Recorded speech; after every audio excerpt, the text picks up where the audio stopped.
3, verso 11. Hoy vamos a concluir el estudio de la iglesia de Filadelfia, la iglesia fiel. Y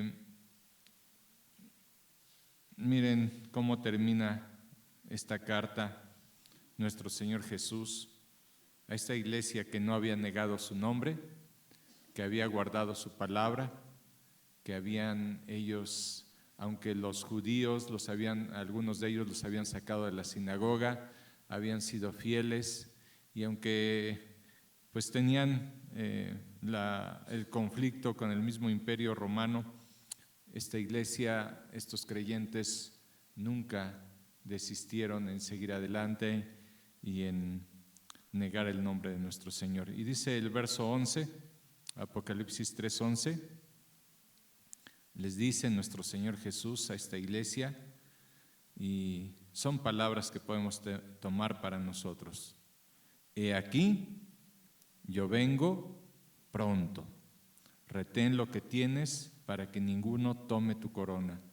Al que venciere, yo le haré columna en el templo de mi Dios, y nunca más saldrá de ahí, y escribiré sobre él el nombre de mi Dios y el nombre de la ciudad de mi Dios, la nueva Jerusalén, la cual desciende del cielo de mi Dios, y mi nombre nuevo. El que tiene oído, oiga lo que el Espíritu dice a las iglesias. Estaba escuchando acerca de que en el Nuevo Testamento, hermanos, se saca una estadística que cada 25 versículos hay una mención de que el Señor Jesucristo viene. Es un tema recurrente, es un tema muy mencionado, obviamente en Apocalipsis, muy constante, ¿sí? Pero aún en los evangelios y en las cartas que Pablo, que Juan, que Santiago escribieron, está la mención, Él viene, ¿sí? Y es algo que la iglesia tiene presente. Y esta iglesia, hermanos, que era una iglesia, como ya lo hemos estudiado, fiel, que no negaron la palabra del Señor, que no negaron el nombre del Señor Jesucristo, les dice, vengo pronto. Ahora, ¿cuándo se dijo esto, hermanos? ¿Hace qué tiempo se dijo estas palabras? He aquí, vengo pronto. Más o menos en años, aproximadamente 2000 años. Y entonces nos queda, bueno, ¿falló aquí en lo que dijo el Señor Jesús? ¿Está mal? ¿O qué? ¿Cómo podemos entender este pasaje, no? Porque esta frase también es recurrente. Vengo pronto. Está atento. Vela. Cuida cómo estás viviendo. Vengo pronto. Ahora, para tener un poquito más de entendimiento sobre esta frase, vamos a ir a 2 de Pedro capítulo 3, verso 2, porque como a veces algunos lo pudiéramos pensar, y aún hay gente que lo toma a burla y dice, pues mira, tu Dios, mira lo que dijo Jesús hace 2000 años, vengo pronto, y ya pasaron 2000 años, ¿sí? ¿De qué me hablas de que viene pronto? Y dice 2 de Pedro capítulo 3, verso 3, sabiendo primero esto, que en los postreros días vendrán burladores andando según sus propias concupiscencias, y diciendo, ¿dónde está la promesa de su advenimiento? Porque desde el día que los padres durmieron, todas las cosas permanecen así como desde el principio de la creación. Estos ignoran voluntariamente que en el tiempo antiguo fueron hechos por la palabra de Dios los cielos y también la tierra, que proviene del agua y por el agua subsiste, por lo cual el mundo de entonces pereció anegado. Verso 7. Pero los cielos y la tierra que existen ahora están reservadas por la misma palabra, guardadas para el fuego en el día del juicio y de la perdición de los hombres impíos. Mas, oh amados, no ignoréis esto, que para el Señor un día es como 1000 años, y 1000 años como un día. El Señor no retarda su promesa, según algunos la tienen por tardanza, sino que es paciente para con nosotros, no queriendo que ninguno perezca, sino que todos procedan al arrepentimiento. Pero el día del Señor vendrá como ladrón en la noche, en el cual los cielos pasarán con gran estruendo y los elementos ardiendo serán deshechos y la tierra y las obras que en ella hay serán quemadas. Cuando pensamos en nuestros tiempos humanos, 2000 años, ¿cuánto tiempo es? Mucho, ¿no? Porque si acaso hoy en día, bueno, antes, ¿no? Sobre el tiempo del diluvio había personas que llegaban a vivir hasta 900 años, ¿no? Pero hoy en día que vivimos 80, 90 años, pensar en 2000 años es pensar en muchas generaciones que pasan. Pero el tiempo no es el mismo para nosotros que para Dios. Y cuando Él dijo, vengo pronto, estamos pensando en el tiempo de Dios. Y han pasado generaciones, pero hay un porqué, dice el Señor, que Él no retarda su promesa, sino que Él es paciente. ¿Sí? El vengo pronto podemos pensarlo en una doble aplicación. Y pensamos en un ejemplo que nos ayude. Cuando el papá le dice a los hijos, voy a salir, ¿sí? Pero llego al rato. Y hay varios hijos en la casa y unos se portan bien y unos no se portan bien. Esa venida del Padre, ¿qué significa para unos y qué significa para otros? ¿Sí?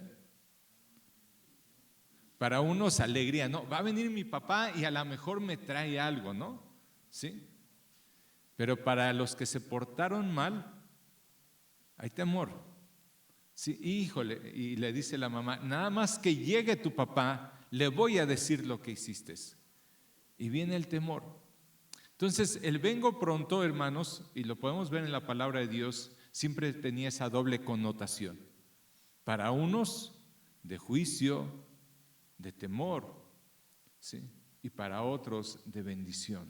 Porque ¿cuántos de nosotros no anhelamos la venida de nuestro Señor Jesús? ¿Cuántos no anhelamos ya estar con Él y saber que por su sacrificio no vamos a encontrarnos con un juez, sino vamos a encontrarnos con un Padre amoroso y misericordioso? Ahora, miren lo que dice la palabra de Dios en Segunda de Tesalonicenses capítulo 1, verso 5. Hablando de que Él viene pronto. ¿Y cuál es tu situación? ¿Sí? ¿Cómo lo esperas? Segunda de Tesalonicenses capítulo 1, verso 5. Esto es demostración del justo juicio de Dios para que seáis tenidos por dignos del reino de Dios por el cual asimismo padecéis. Porque es justo delante de Dios pagar con tribulación a los que os atribulan y a vosotros que sois atribulados, daros reposo con nosotros cuando se manifieste el Señor Jesús desde el cielo con los ángeles de su poder, en llama de fuego, para dar retribución a los que no conocieron a Dios ni obedecen el evangelio de nuestro Señor Jesucristo. Y aquí menciona esa dualidad. Para unos, la venida de nuestro Señor será de juicio, ¿sí? Será de sufrimiento. Para otros, será de consuelo y de bienestar. Cuando tú piensas en la venida del Señor Jesús, ¿qué expectativa tienes? ¿Sí? ¿Cuál es tu sentir de saber que Él viene pronto? ¿Qué experimentas en tu vida? Y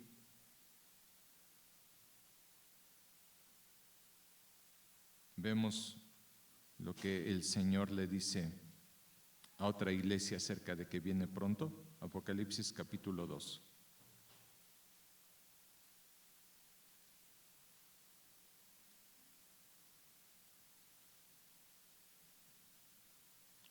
Verso 5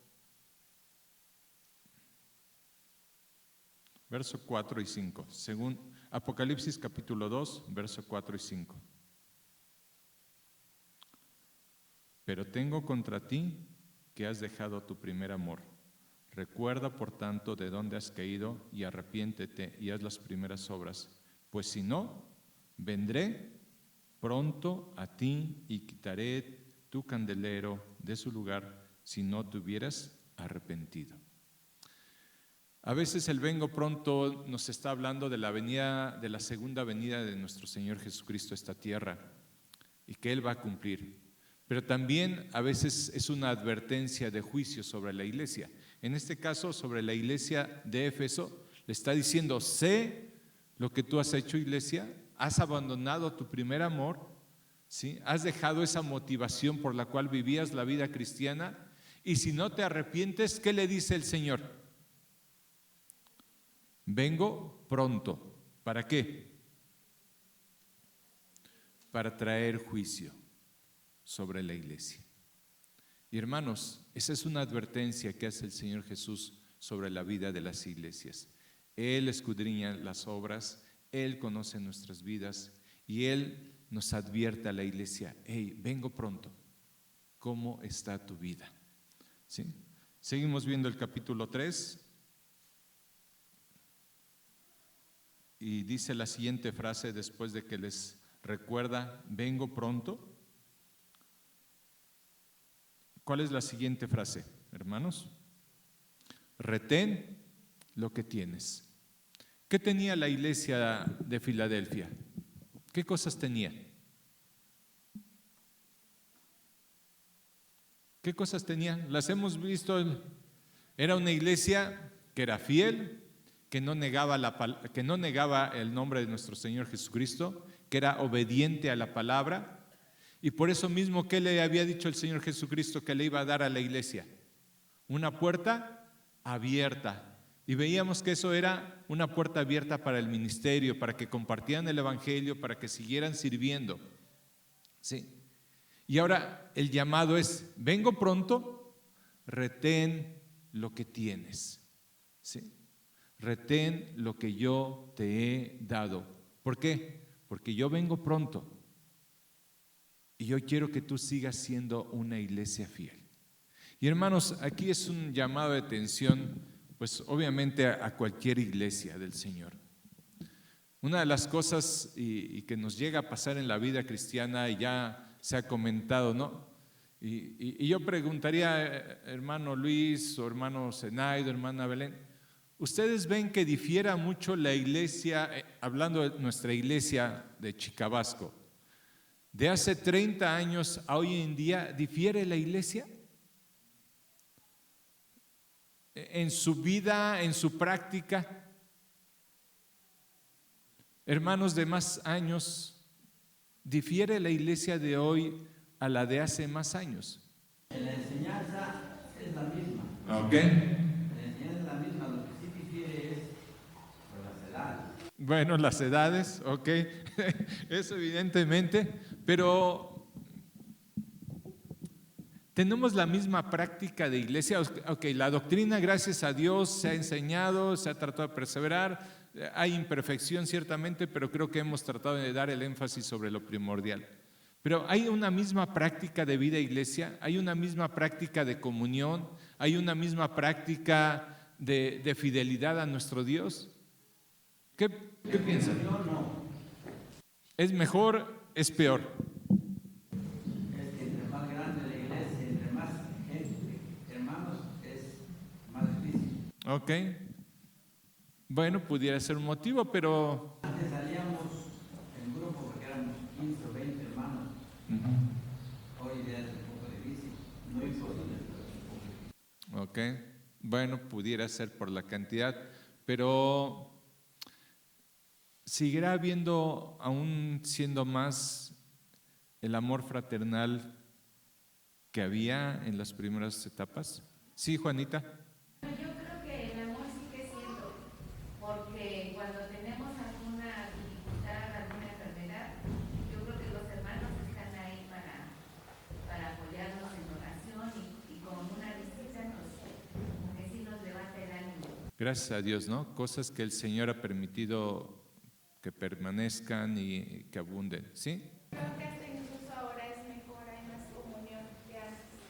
Ok, hay más comunión. Hay aspectos que se pueden mejorar, pero a veces yo pienso, hermanos, que, no sé, a lo mejor es mi pensar, porque también, aunque era yo niño, recuerdo algunas cosas, había más fervor, no sé, si sea mi percepción. Había más fervor, más deseo por una vida congregacional, de reunirse.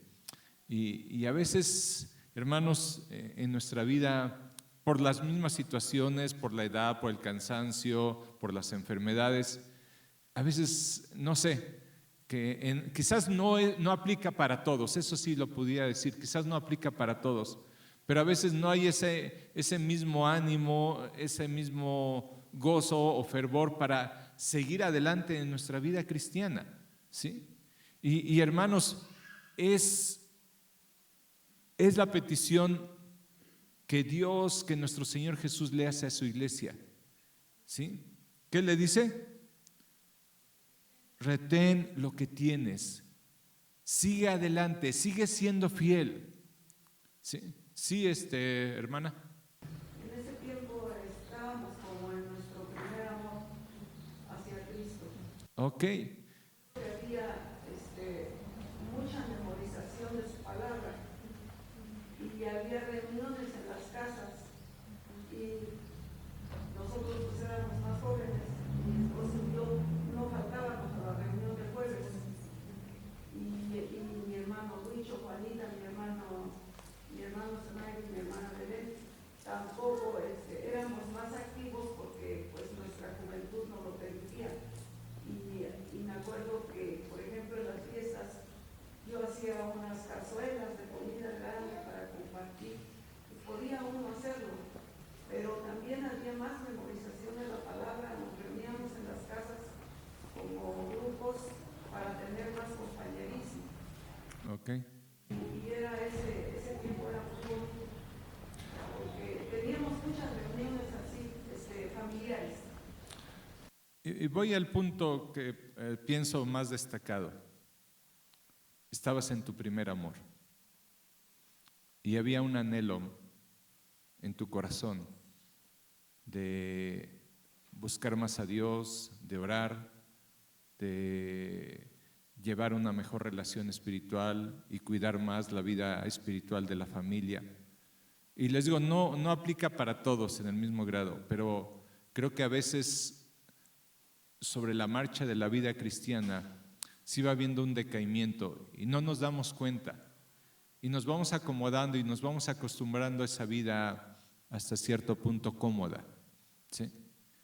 Y el llamado de atención que Dios le hace a la iglesia de Éfeso y que ya se vio en su momento es: porque has dejado tu primer amor, yo voy a venir y voy a traer juicio.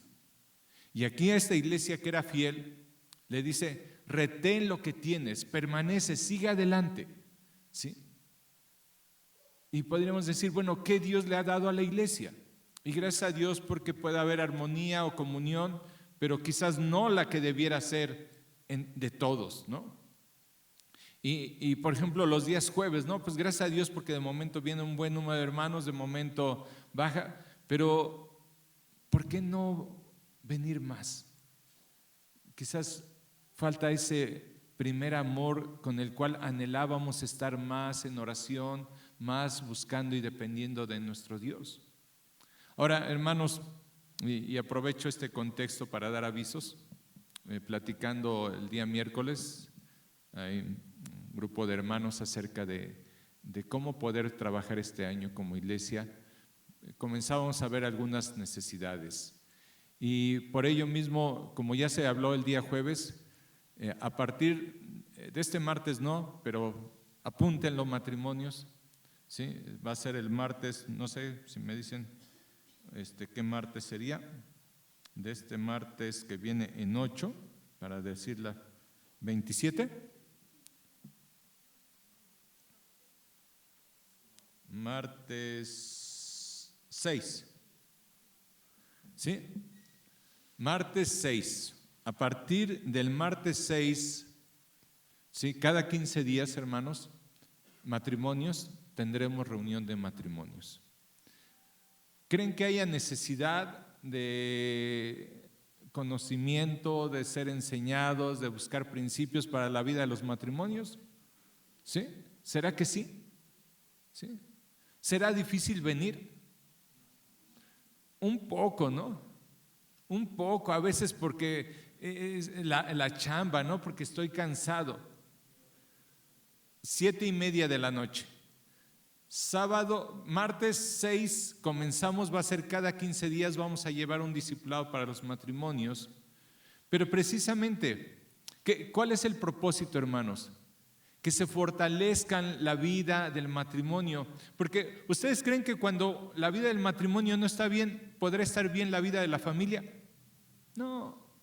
Mira, si el esposo y la esposa tienen pleitos, conflictos, los hijos pues como que ni le ponemos atención, ¿sí? Entonces, matrimonios, ¿sí? Queremos animarles a que hagan el esfuerzo, ¿sí? Y yo sé que sí va a ser, y yo por eso lo pregunté, ¿va a ser fácil? No. Pero en el primer amor a Dios, ¿qué hacía uno? Yo voy. Se esforzaba. Quizás estoy cansado, quizás tengo trabajo, me voy a apresurar, y por eso hasta pusimos un horario de 7:30, porque algunos todavía nos quedamos a trabajar un ratito más y salimos 6:30, 7, y la reunión va a ser 7:30. ¿Sí? Y quiero animarte. Y he estado orando porque los matrimonios podamos venir, porque hay una necesidad, ¿sí? De conocer más la palabra, de tocar temas de matrimonios en base a la palabra de Dios para ver cómo funcionar, ¿sí? Yo sí te pregunto y solamente tú contéstatelo en la mente. ¿Te sientes satisfecho con tu vida matrimonial?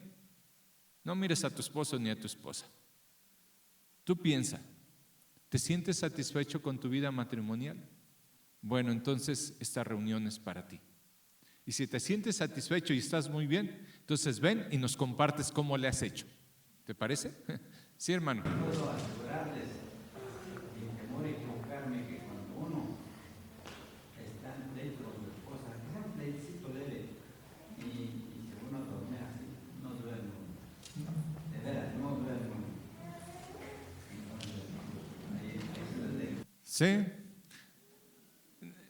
Saben que este texto que dice, hablando de los matrimonios, y vosotros maridos no seáis ásperos con ellas, sino que las tratemos como vaso frágil. Y luego dice, para que tus oraciones no sean estorbadas. O sea, el conflicto con tu esposa, con tu esposa, estorba tus oraciones. ¿Sí? Y a veces estás peleado con tu esposo, con tu esposa, y haces tu devocional y estás orando y todo. y luego, hermano, esto no piensa cómo vengarse.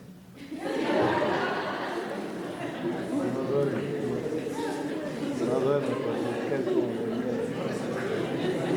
Por eso no duermes, hermano. Por eso no duermes. Qué bueno. Gracias a Dios, hermana.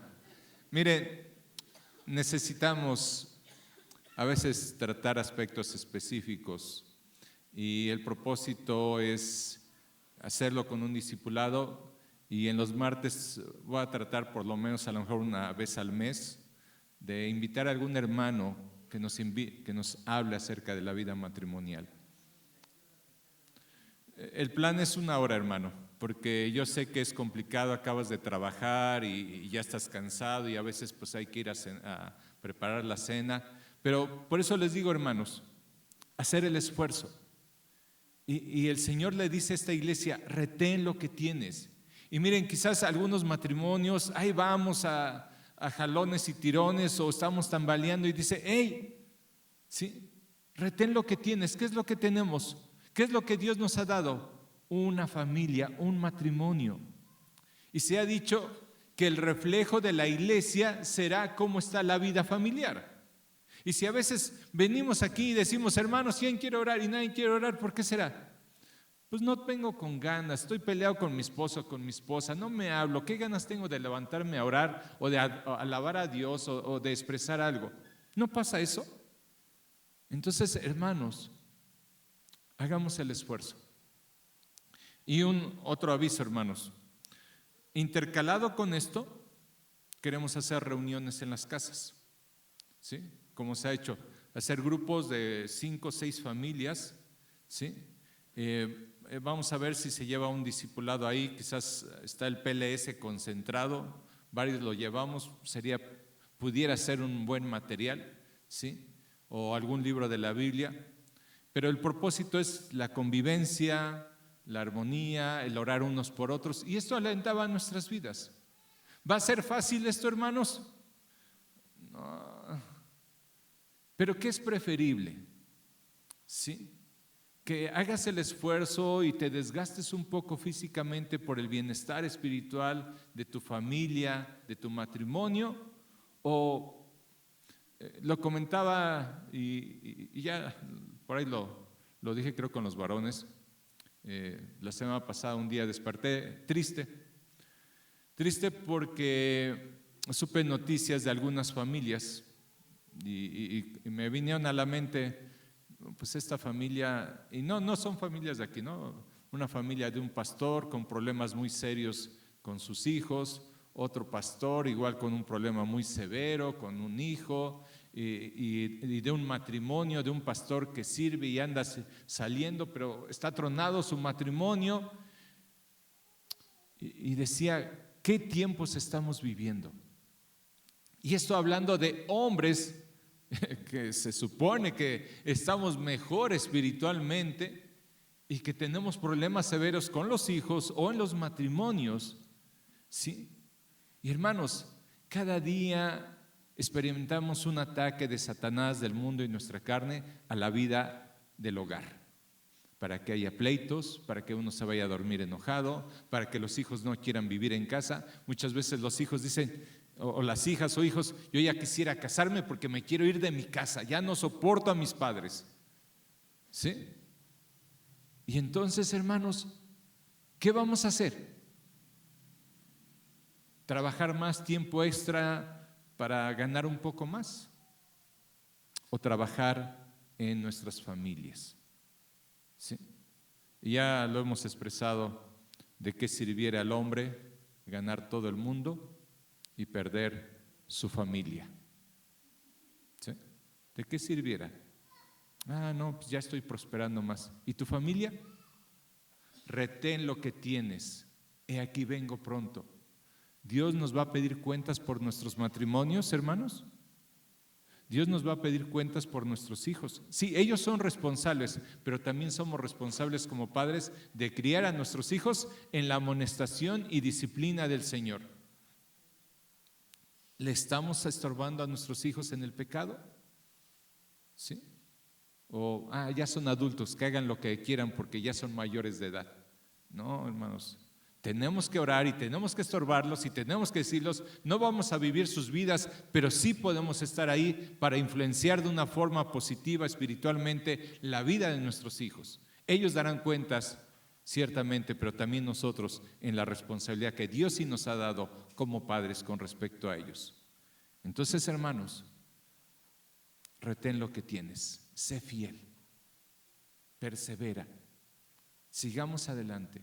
Porque la iglesia será atacada cada vez más y esto será a través de atacar a una familia, a otra familia, que haya pleitos, que haya conflictos y que al rato sencillamente no tengas el ánimo de venir porque vas a decir, ¿a qué voy?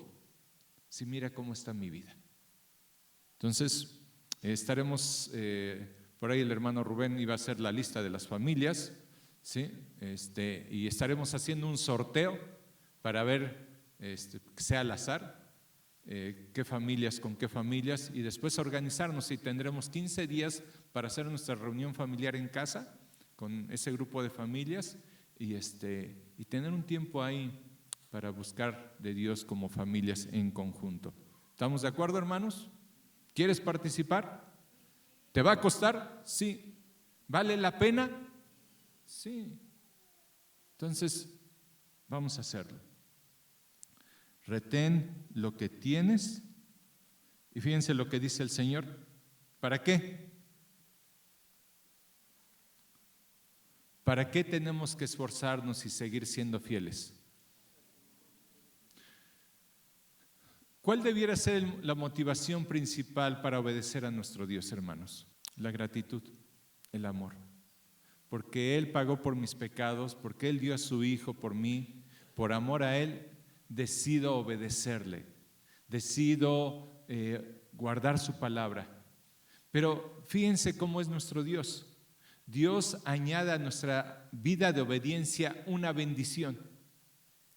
Y hace tiempo lo vimos y está en el PLS también, los que llevamos el discipulado del PLS, Perfeccionando a los Santos, ¿sí? Como hay un grupo, hay una cantidad de coronas que Dios promete por compartir el Evangelio, por negarnos a la tentación, por amar la venida de nuestro Señor Jesucristo. Y aquí le dice a la iglesia: retén lo que tienes para que ninguno tome tu corona. Por fidelidad a nuestro Dios, Él promete recompensas. Ciertamente la motivación para vivir la vida cristiana y obedecerla a nuestro Dios es la gratitud, el amor a nuestro Dios. Pero aún el Señor nos dice, ahí en Apocalipsis 3:11, aquí yo vengo pronto, ¿sí? Retén lo que tienes para que ninguno tome tu corona. ¿Sí? Y hermanos, dice Efesios capítulo 2, verso 10. ¿Alguien que lo pueda leer, por favor? Efesios 2:10. Porque somos hechura suya, creados en Cristo Jesús para buenas obras, las cuales Dios preparó desde antemano para que anduviésemos en ellas. Ok. Y a veces he puesto este ejemplo. Dios ha preparado buenas obras que andemos en ellas. ¿Creen que a veces, como hijos de Dios, nos negamos a andar en esas buenas obras? Sí. Y miren, veíamos en la semana también, estábamos acabando de ver segunda de Tesalonicenses capítulo 2, y en la última parte decía el apóstol Pablo: doy gracias a Dios porque a ustedes los ha elegido el Señor desde un principio para salvación. Entonces, yo no sé aún de la gente que viene de otro país o todo ello. Dios ha determinado alcanzar a personas. Y Dios te da una buena obra para que andes en ellas. Y para que tú vayas y hagas algo bueno y ayudes y compartes el Evangelio. Y Dios ha preparado esa buena obra para que tú ganes una corona por llevar a personas a los pies de Cristo. Pero dices: ay, yo estoy muy cansado, ¿no? Pues mejor que vaya el hermano Rubén, porque él está de tiempo completo y ya le toca. ¿Sí? Y tú desistes en ayudar y hacer algo. Y esa buena obra te la había dado el Señor, aún para recompensar tu vida de fidelidad como hijo de Dios. Pero tú desistes no hacerlo. Pero llega otro hermano, pues más buzo, ¿no? O más dispuesto, más servicial, que no puso pretextos, que no dijo estoy cansado, que lo hagan otros, yo ya lo hice mucho tiempo. No, dijo yo voy. Y le da el privilegio de compartir el Evangelio y ver una alma ganada para Cristo. Qué triste, ¿no? Para el que pierde aquello que el Señor le ha preparado. Porque yo creo que el Señor nos preparó a todos buenas obras. No creo que el Señor dijo, este lo voy a preparar más. Que dice ahí la parábola, ¿no? Que Dios puso conforme a las capacidades, pero Dios a todos les puso para servir a algo, en algo. Entonces, hermano, hermana, el Señor te ha dado algo en tu vida. Y el Señor un día, cuando estemos delante de Él, ya hemos recordado muchas veces este texto, pero lo volvemos a ver una vez más. Segunda de Corintios 5:10. ¿Alguien se la sabe de memoria? Segunda de Corintios 5:10. Porque es necesario que todos nosotros comparezcamos. Y bueno, ahí ponle tu nombre, ¿sí? Creo ya lo hemos hecho, ¿no? Porque es necesario que Ricardo, es necesario que Luis, es necesario que Zenaido, es necesario que César comparezca ante el Señor Jesucristo, no ante tribunales humanos corruptos, no, ante el que conoce todo lo que hay en nuestra vida, para que cada uno ¿qué? Reciba según lo que hizo mientras fue cristiano, porque esto es recompensas para los hijos de Dios. Aquí no es una recompensa para pérdida de tu salvación o para ganarla, no, es una recompensa como hijo de Dios, para que tú recibas según lo que hayas hecho mientras estabas en el cuerpo, sea bueno, fiel a Dios o sea malo. No, Señor, yo estoy cansado, no, yo ya no puedo dar, Señor, ya se me acabó. Hermano, hermana, Él viene pronto. Y para algunos será un gozo ver al Señor y decir: Señor, cuánto anhelé tu venida y estuve viviendo una vida fiel porque te amé y porque quise, Señor, servirte en amor y gratitud. Pero para otros va a ser una sorpresa, así como cuando estás haciendo algo malo y llega alguien y como que no sabes cómo reaccionar. Y llegará el Señor. Y tu vida de fidelidad o tu vida cristiana no produjo los frutos que Él quería, esas buenas obras. Retén lo que tienes, iglesia de Chicabasco. Persevera, sé fiel, ¿sí? Congrégate, estudia. Miren, hermanos, para poder servir fielmente necesitamos estar preparados, con principios firmes en nuestra vida. Sí. A veces queremos servir a nuestro Dios y por el otro lado estamos viviendo en pecado, pero decimos: pero yo sirvo a Dios. ¿El Señor se agrada de la vida de servicio de una persona que está viviendo en pecado? No. Sí. Dice: si tú vas a traerme una ofrenda y tienes pleito con tu hermano, mira, no me la traigas. Primero, ¿qué dice el Señor? Ves y arregla las situaciones con tu hermano y entonces sí, lo que tú me quieras ofrecer, tu vida de servicio, tus dones, tus recursos, ok, pero antes arregla tu vida con tus semejantes, porque si tú dices que amas a Dios y no amas a tu hermano, no es cierto, no me amas. ¿Sí? ¿Cómo está nuestra vida? Y esto es un llamado recurrente porque todos los días tenemos conflictos o tenemos trato con nuestros familiares, con personas del trabajo, con los hermanos en la iglesia, y todos los días puede haber fricciones. ¿Ustedes creen que la iglesia de Filadelfia tendrían fricciones? Sí. Todavía eran personas, no eran extraterrestres, seguro que tenían fricciones, pero ¿por qué el Señor no les reprende sobre nada? Porque seguramente estos hermanos tenían una actitud pronta al arrepentimiento y decían: oye, hermano, perdón, te vi feo, no te saludé, perdóname, ¿no? ¿Sí? Y yo te hago una pregunta, hermano, hermana, una vez más: ¿hay algo en tu corazón contra alguien? Si hay algo, arréglalo, porque el Señor mira eso en tu corazón. Y muchas veces eso nos inhabilita para decirles a otros: oye, Dios te ama, oye, Dios cambia vidas, cuando nosotros nos sentimos tan mentirosos de decir: ¿cómo le digo a alguien que Dios cambia vidas cuando yo estoy atorado en este pecado? ¿Te ha llegado a pasar? Arregla tu vida, hermano. Arregla tu matrimonio, hermano, hermana. ¿Sí?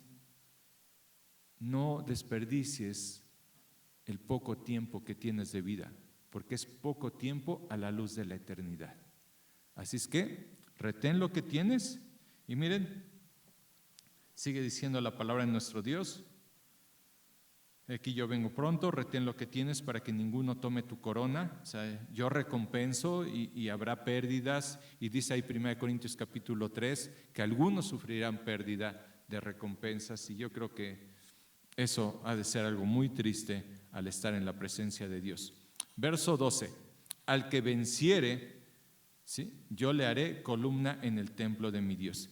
Y esta frase es importante entenderla en el contexto de lo que se dice. Recuerdan que comentábamos que la iglesia de Filadelfia ahí en donde estaba esa zona geológica, no sé si está bien dicho, había muchos temblores, y en el año 17, tanto Filadelfia como Sardis y otros lugares cercanos habían sido destruidos por un gran terremoto. Y entonces, ¿qué pasaba? Aún los templos de sus dioses, sí, que tenían, se caían, y aunque tenían muchas columnas en los templos, se desbarataban. Y entonces, en ese contexto, el Señor Jesús le está diciendo algo importante a estos hermanos. Si tú eres fiel, si tú vences, tú vas a estar en el templo de mi Dios. Ahora, recuerden una cosa, a ver si se acuerdan. ¿Habrá templo en la ciudad celestial? ¿Sí o no?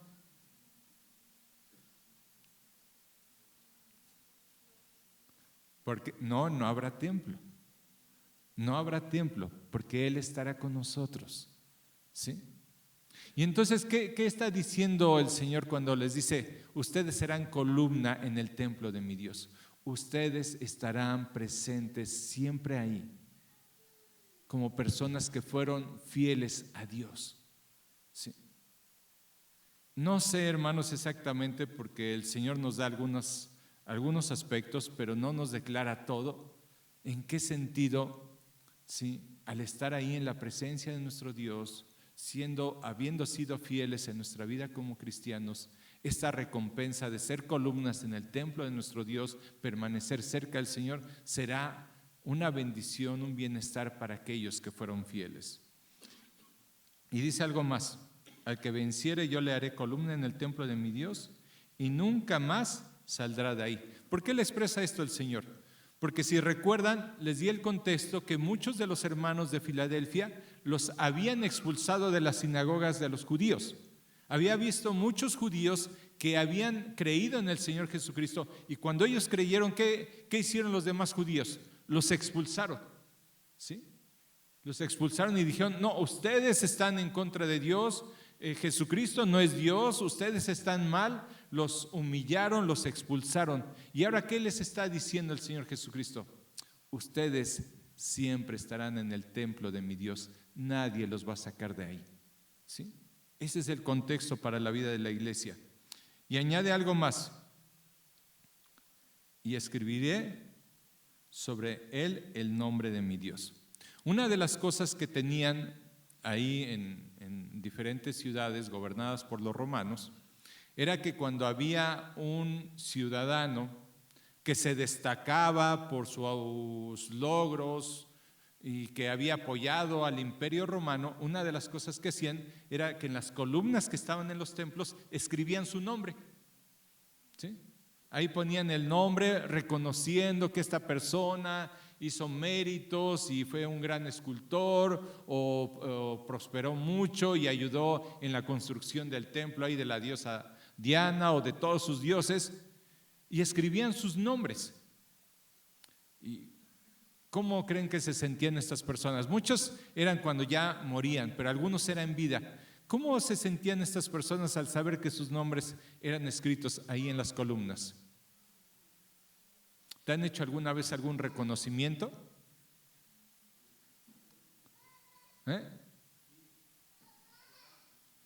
Ahí va, es él. Él fue el que le... No, pero un reconocimiento bueno. ¿Te han dado alguna vez algún reconocimiento?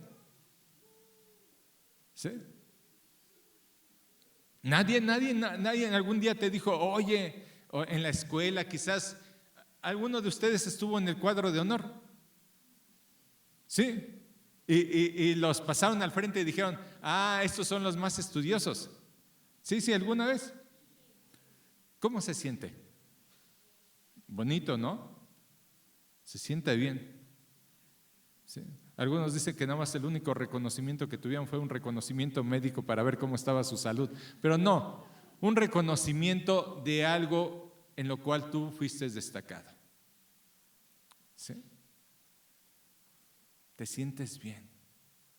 Un día en la escuela, en el tecnológico, se hizo un examen de integrales y solamente un alumno pasó el examen. Ah, hombre, se sentía soñado y tuvo reconocimiento. Y dices, qué bien se siente, ¿no? Cuando te mencionan en un reconocimiento. Hermanos, estos son temporales y superfluos y a veces solamente abogan a nuestra vanidad. Pero el Señor dice, ¿tú vas a estar conmigo? ¿Nunca vas a salir del templo de mi Dios? Y una de las cosas que hacían también los judíos era que a las cosas que les pertenecían les ponían su nombre. Nosotros tendremos el nombre de nuestro Dios. Sencillamente lo que está diciendo, ustedes son míos, estarán conmigo y nunca más saldrán de mi presencia. Así es que yo vengo pronto, sé fiel. Nuestra vida va a terminar, hermanos. ¿Sí? ¿A cuánto estamos de que nuestro corazón deje de latir? A un instante. ¿Sí? Hermana doctora, hay ¿cómo se llama? Paros cardíacos fulminantes. Así que en un instante estabas vivo y al siguiente te moriste y ya no se pudo hacer nada. ¿Sí? Y creo que cada vez hay más, ¿verdad? ¿Sí? ¿Sí estoy bien? Ah, bueno, ya tengo sustento médico. ¿Sí? Hermanos, estamos a un instante de que algo obstaculice ahí la circulación, se tapa, deja de latir tu corazón y ahora estás delante del Señor. Y dice Hebreos 9:27, porque es necesario. No es necesario. Porque está establecido que los hombres mueran una sola vez y después de esto, el juicio. ¿Sí? Hebreos 9:27, hermana. Y es algo que tenemos que tener presentes todos. Está establecido que los hombres mueran una sola vez. Para el Hijo de Dios es ir a comparecer al tribunal de Cristo. Para el que no creyó en Cristo es comparecer ante el juicio del gran trono blanco, narrado ahí en Apocalipsis capítulo 20-21. Sí. Aquí vengo pronto, iglesia de Chicabasco. Mira lo que yo te he dado y reténlo. Sé fiel. Yo sé que te vas a cansar, yo sé que será difícil, pero reténlo. Aunque tú tienes un poco de fuerza, porque recuerden, esta iglesia, ¿qué característica tenía? Un poco de fuerza. Aunque tú tienes pocas fuerzas, yo puedo darte mi fortaleza para que tú me seas fiel. Sí.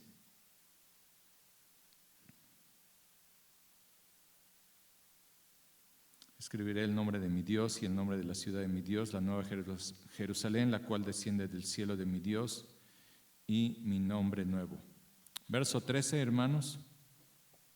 El que tiene oído, oiga lo que el Espíritu le ha dicho a la iglesia en Chicabasco.